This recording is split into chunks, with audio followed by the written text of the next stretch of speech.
Di sini aku akan menjelaskan apa itu culture shock. Culture shock itu adalah perasaan tidak nyaman, bingung yang kita alami ketika kita berpindah dari wilayah satu ke wilayah yang lain.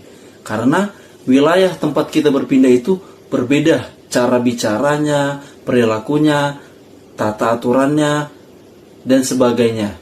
Itu sangat berbeda dengan kehidupan kita sehari-hari. Di dalam culture shock ada istilah kurva O. Dan ada terbagi 4, yaitu tahap bulan madu atau honeymoon, tahap krisis atau crisis stage, dan tahap pemulihan atau recovery. Juga tahap yang terakhir ialah tahap penyesuaian atau adjustment stage. Tahap bulan madu adalah tahap di mana seseorang merasa senang, antusias di lingkungan barunya.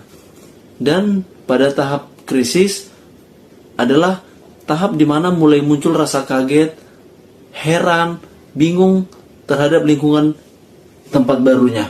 Selanjutnya di tahap pemulihan adalah tahap di mana seseorang mulai memahami lingkungan, mulai mendamaikan diri, mulai mengikuti alur di tempat itu.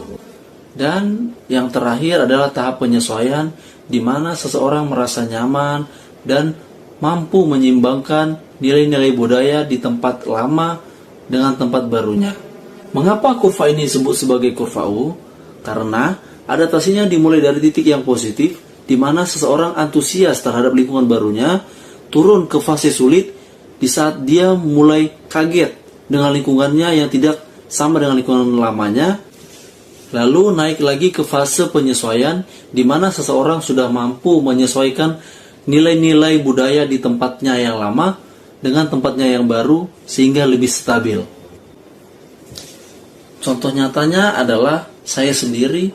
Kebetulan saya adalah perantau dari Siantar, daerah Sumatera Utara yang merantau ke Jakarta ini, di mana di tempat asal saya tidak ada kemacetan yang begitu parah.